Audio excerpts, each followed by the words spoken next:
As the country continues a hard discussion over racial justice, the presence of memorials to controversial figures is re-examined once again. President Trump doubled down today, threatening prison time for vandalizing or destroying statues.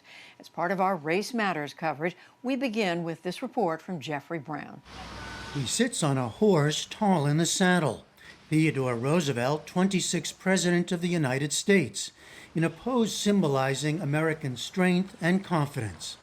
But below him, two men, a Native American and an African, nameless figures in different poses and for many different symbols of American racism and brutal expansionism. Sunday, the American Museum of Natural History in New York announced it would remove the statue from its Central Park entrance, where it stood since 1940.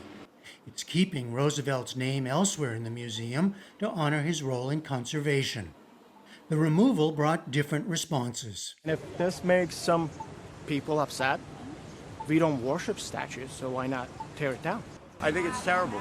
I think that when you start eliminating history and you start eliminating statues, we have to remember how we got here through the history. The killing of George Floyd and its aftermath have brought demands for racial justice and for a new reckoning with American history. Last night, protesters in Washington's Lafayette Square tried to pull down a statue of President Andrew Jackson before police moved them back. The protests in recent weeks first centered on Confederate monuments.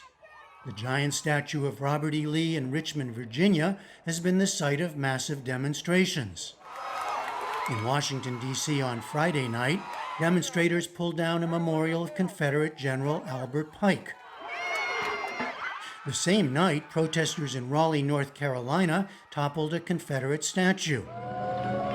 As historians and analysts have noted, many of these statues were built well after the Civil War, and with a purpose well beyond remembering and celebrating the past. Leisha Brooks of the Southern Poverty Law Center. The first kind of real push to erect these monuments were in the early 1900s. And this was also at the time, right after emancipation, during the Reconstruction era, and at the beginning of the establishment of Jim Crow laws. So these monuments went up specifically to assert white supremacy and to intimidate African Americans. Their impact is felt by many to this day, including John Jones of California. For me, a lot of these monuments represent times that members of my family and my culture and my race have suffered. But the passions and demands for pulling down monuments have moved beyond those of Civil War figures. Statues of Christopher Columbus have been defaced or brought down by protesters who see not the great discoverer of the Americas, but a colonizer and destroyer of the indigenous population. In Albuquerque, New Mexico, street battles broke out over a statue of Juan de Onate, a 16th century colonial governor known for his cruel treatment of Native Americans.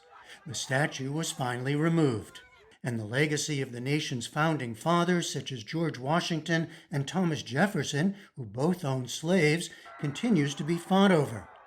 Again, statues have been toppled. Heritage sites have grappled with these issues in a variety of ways. 2 years ago, for example, Jefferson's Monticello home added an exhibition dedicated to the life of Sally Hemings, an enslaved woman who had a decades-long relationship with Jefferson. Historian Naya Bates. We as Americans don't address some of the more complex issues of slavery, of sex, of power, of ownership, and that is what is really interesting about Sally Hemings and her story. Other countries have gone further than the U.S. in acknowledging and attempting to reconcile legacies of racial oppression. In 2015, protests at the University of Cape Town in South Africa prompted the removal of a statue of Cecil Rhodes, a diamond trader and colonial leader. But in the capital, Pretoria, now called Tshwane, then Mayor Solly Misimonga told me in 2017 he wanted to keep statues of older figures while adding heroes of the anti-apartheid struggle. I'm against taking down any kind of statue. I'm all for having all statues and using them to tell a part of history. I'm not here because a certain part of history didn't exist. I'm here because that history happened. In recent days, we heard from some in this country how they feel about the monuments. Michelle Sewell of Maryland. And we're going to take down these monuments. The monuments that are too big to take down, we're going to give them context or put them in museums so we know where we were as the United States of America. Because you keep saying that as if it means something. So let it mean something. Xander Maddock and Dylan Marks are supporters of President Trump. They spoke outside his rally in Arizona today. I mean, we can't erase our history, even good or bad. And I think that them tearing down the statues of different figures of history, I think that's totally wrong. We had a civil war in the country, and there's of course a racial divide. But I think having these statues up leaves a reminder not to go back to these events. Monuments of the past, mirrors of our embattled present. For the PBS NewsHour, I'm Jeffrey Brown.